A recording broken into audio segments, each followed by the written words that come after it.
Hello, you're listening to Ready, Set, Go Real Estate Investing Podcast, presented by Brandon Elliott. This show will be going over all aspects of real estate investing and is intended to educate, motivate, and prepare you to take action on your first or next real estate investment. For more information, please visit BrandonElliottInvestments.com. Thank you for listening and enjoy.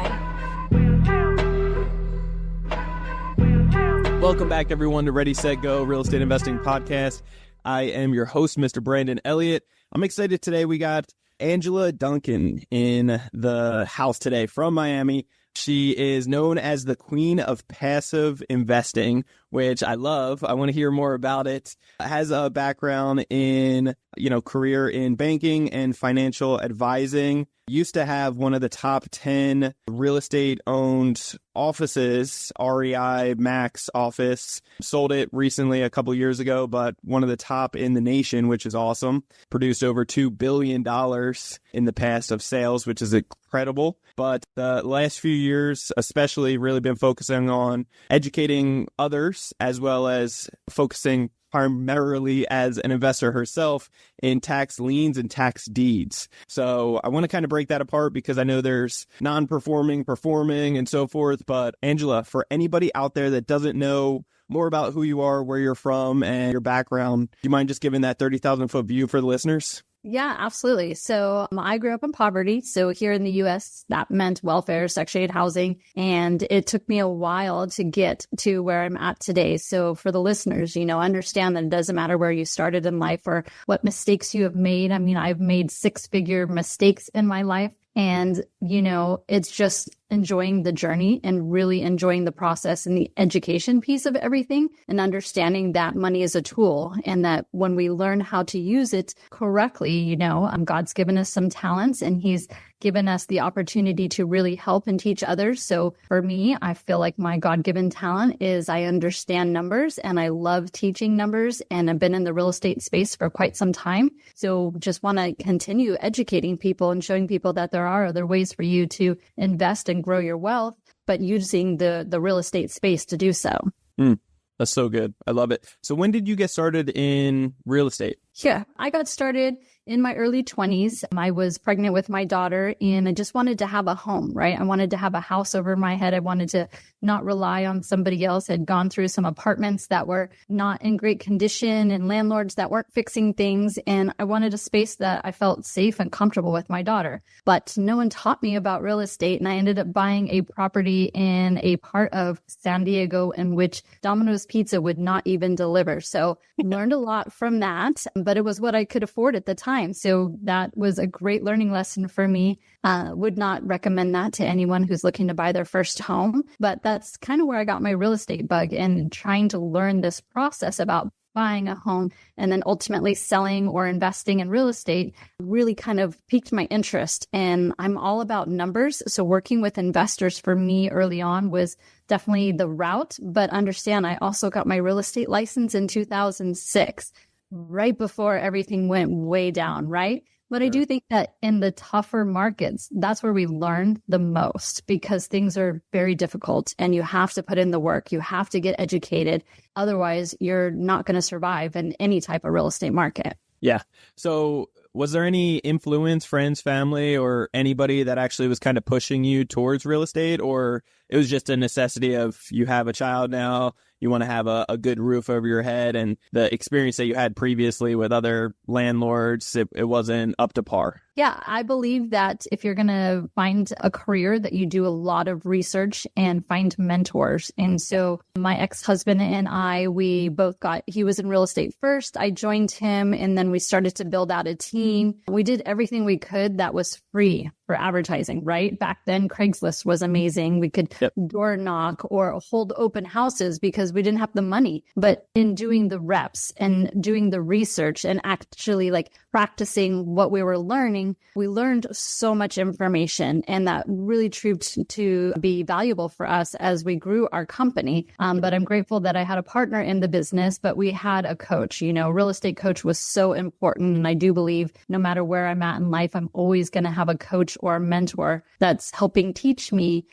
things that I'm just not able to see myself because we're so wrapped up in the moment sometimes. Yeah, that's so good. I couldn't agree more. I think mentors have helped me exponentially in saving me money, saving me time, and helping me cut the learning curve in half, if not more, to really grow and scale. Talk to me about San Diego for a second, because that's where I live. I live in Old Town, but it's always, kind of quoted or assumed that it's a lot more difficult to get in out here or expensive, right? That's what the mindset is for a lot of people. So how much did you save up initially and how did you get to that point? Was it obviously before the crash when they were kind of just giving out loans a little bit easier?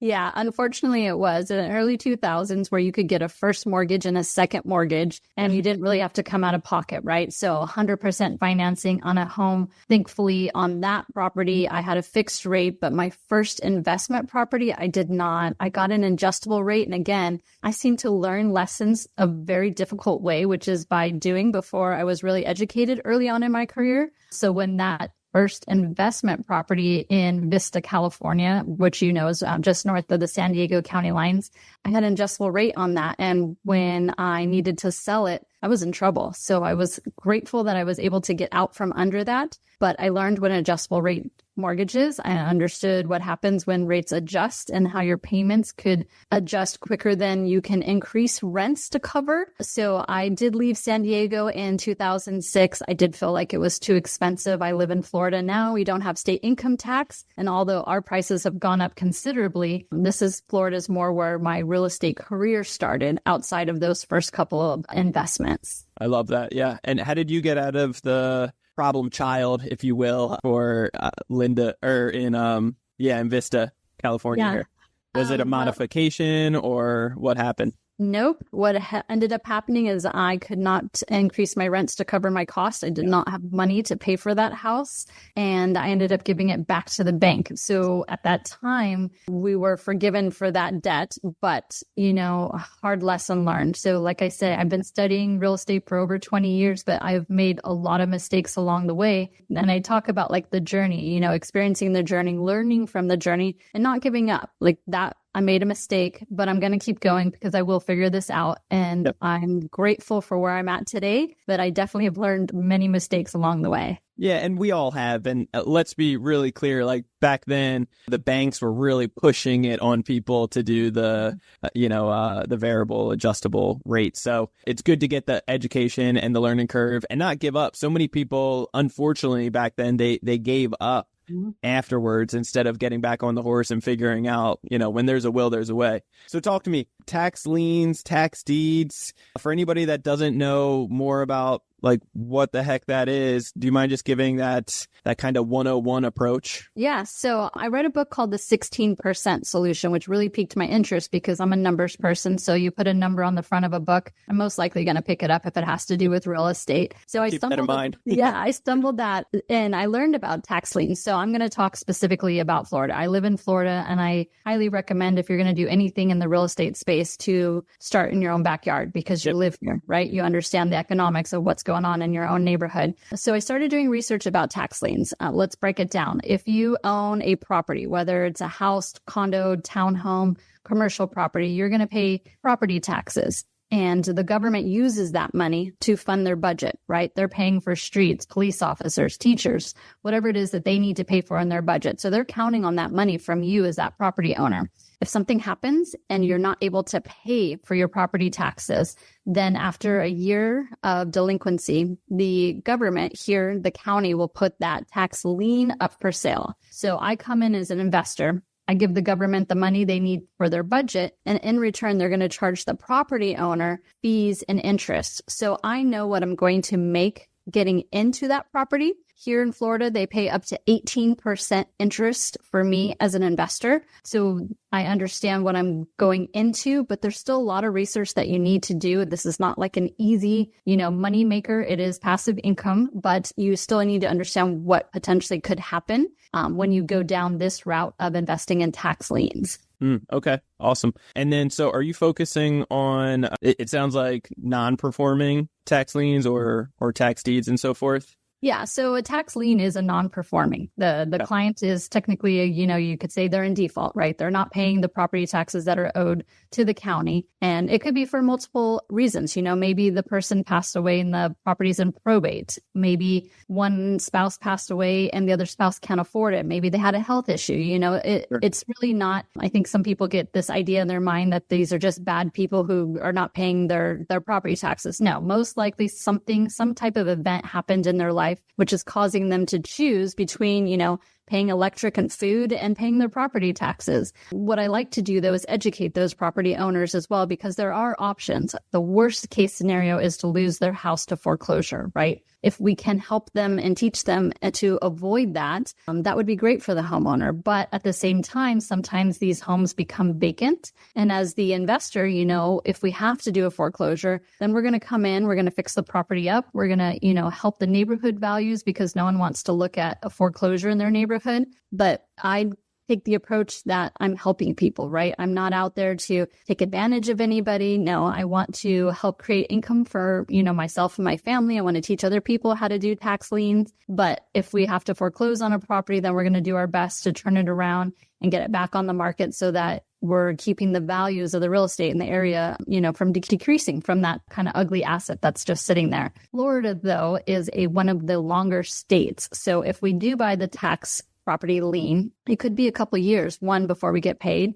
And two, if I want to go down that foreclosure process, it may be 2 or 3 years before I can complete that. So that's why I say there's a lot of things that you need to understand within your own county, within your own state before getting into the space, so that you can understand best case scenario and worst case scenario for your, the money that you're working hard and now putting it into this type of vehicle. Have you looked into any other states for due diligence? I know you primarily focus on your backyard, but is there, for just reference, other examples of other states that are a lot faster or very long that people may want to kind of stay away from? Yeah. Well, understanding the difference. So what I described as a tax lien, right? Yep. It's you not paying your property taxes. Now let's take California, for example. California doesn't give that option. If you're not paying your property taxes and it reaches their period of time in which they allow, they're going to take the deed and then sell that deed in an auction. Alabama does the same. So some states do one or the other. Some of them do both. Florida will do both. But like states like Illinois will pay a higher interest rate to people coming in, depending on the time frame in which they get their money back.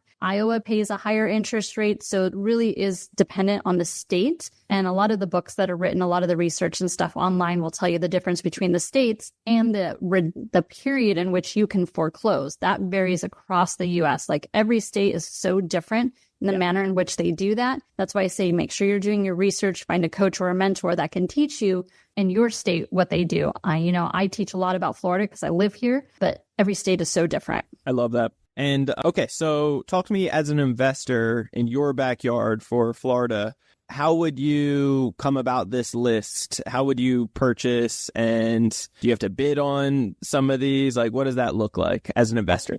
So in Florida, we get our property tax bill in November. If you pay it early, you get a 4% discount, and that discount goes down. It's technically due April 1st of the year. So if you haven't paid it and that 1 year has passed, then they're going to put it up on an online auction. And this is for the tax liens, right? So their tax lien auction goes up and it closes June 1st. So you've got time to research the properties. So some of the things I recommend is one, drive by, because if you ultimately have to own this asset, I want to know what it looks like. I don't want to own land, so I never bid on tax liens that is just land. I'm looking for homes primarily in, the average house price market, because then I know if I have to foreclose, hopefully we get a quick sale. So that's something I look at. Angela, sorry to cut you off. So why not land? Well, what am I going to do with land? Think about the amount of buyers that are available, right? Sure. I mean, there's so many things that could go wrong with the land. Maybe it's not buildable. Maybe there's a rare snake or turtle that I can't build on it at all. Maybe I think I'm getting this parcel, but I'm actually getting like a tiny sliver of the parcel next door. So I don't do land because for me, it's not an easy flip opportunity. So good. Yeah, that makes a lot of sense. That's really good to know. Sorry, keep going. Oh, that's okay. You also need to know how to do your due diligence as far as liens, right? So is there a mortgage attached? Did they replace the roof and not Is there any code violations? So this is where the attorney or a good title agent comes in to be able to do the research and help you figure that out, because they have access to systems that me as a consumer may not have access to. And then determining how much, if I did foreclose, how much could it go for in today's market? Now, in the future, 2 to 3 years, it might be more, might be less, but I want to know what my numbers are now to understand if I had to foreclose, is there additional money that I could make on top of the interest that I'm going to make? So just going through that due diligence, it's probably going to cost you some time and some money. But once you have a good process down, this is once a year, right? So we're really only doing this bidding once a year. And then if I do buy the note and I am successful, it's a sit and wait, right? They're not going to pay you right away. When the government gets paid back, then you get paid back. But understanding that this could be tied up for a couple of years as well. So it needs to be money you can set aside and you're not needing in the near future. And understanding that it could be a couple of year hold before you get your interest and your investment back. So in this situation, for those who kind of don't understand or never heard about the strategy, this is something that you're doing your due diligence. Is it kind of like once a year to see, or is it twice throughout the year that you're seeing when these are options? It's once a year. So the auction is between April and June. Okay. And then so you get to see all of these available properties that you could start bidding on. If it's land, you're not going for it. There's a lot of variables that are out of your control that could make it more risky. Otherwise, you're going for properties that do make sense, that you're interested in. You're kind of running the numbers roughly to see, can you make $1 from it? And if so, then you are going to be buying the lien. And I'm curious, what do some of those prices kind of range from? But before you get into that, what it looks like afterwards, you buy the lien and you kind of just sit on it for a couple years potentially.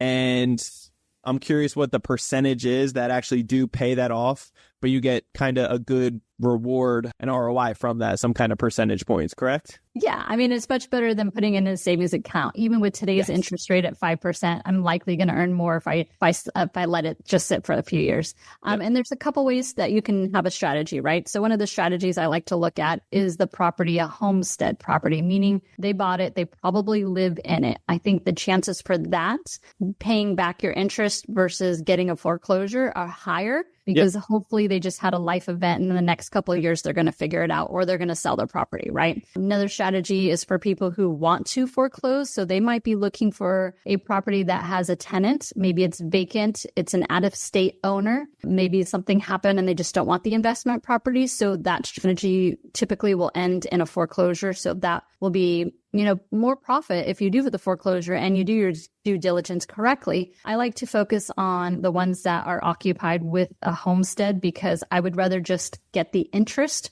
for the money that I'm giving to the government versus having a foreclosure and adding that extra process. For me, it's just easier to buy the tax lien and then get paid back my money plus interest in a year, maybe 2-3 years, versus having to go through the foreclosure process. Even though the foreclosure process could have a bigger return, I'm very conservative. I don't want to take that risk. So I'm looking for that homestead property.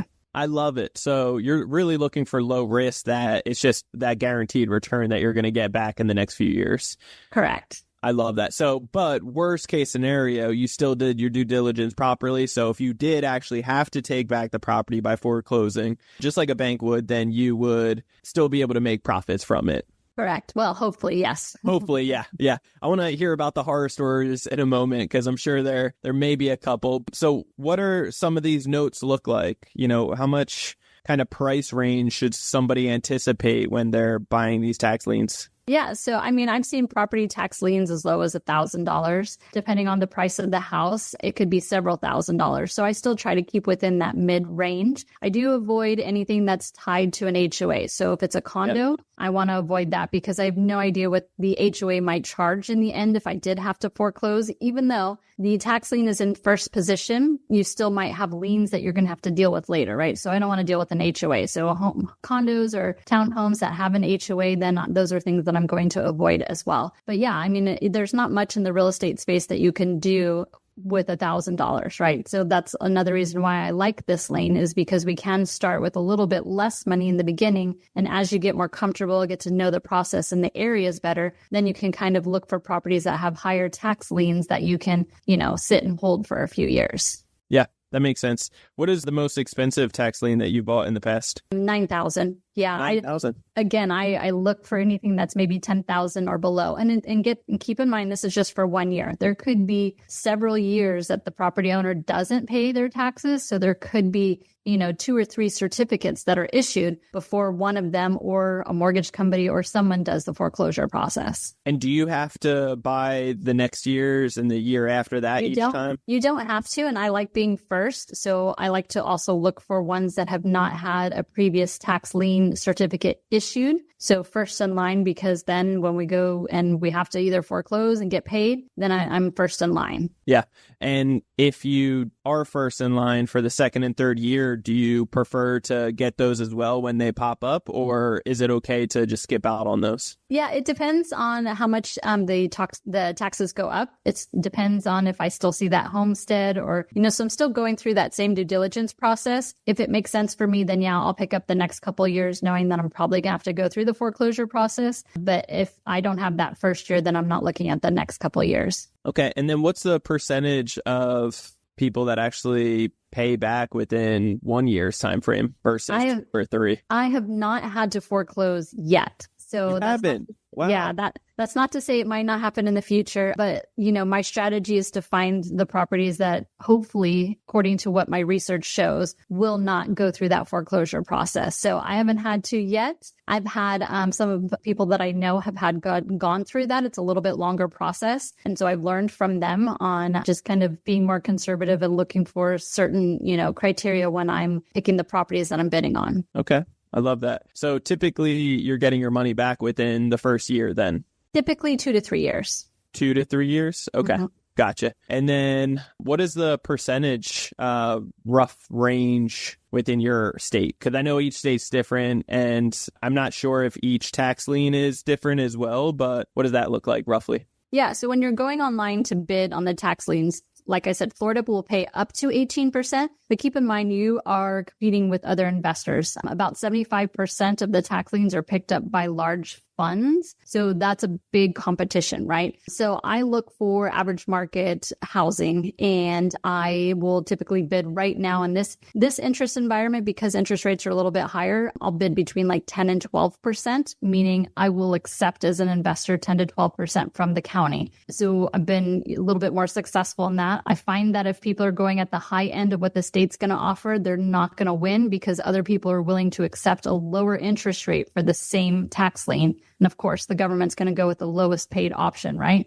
And you need to know that you have to have that cash available. So when you are bidding, whatever you bid, if I'm bidding on 10 properties, I have enough money to cover for all 10 properties because it is the government and they do want their money right away. So don't outbid what your, budget is for everything. Okay. So basically you have a bunch of competition online, other investors that are, and big hedge funds, I'm sure, that are looking to bid on these, and you guys can submit your offers of what you're okay with paying for it. So if it starts off at 18%, realistically, there's other people out there that are okay with 10 or 12. Yeah, absolutely. Okay. Gotcha. Okay. Well, this is good to know. I love all this. As far as some learning curves go, luckily you haven't had any foreclosures or anything like that. You've had some other stories of maybe some friends or mentees that have. What are some horror stories that you can either give examples from or stories of others possibly? Yeah. So I don't recommend borrowing to do this process. I know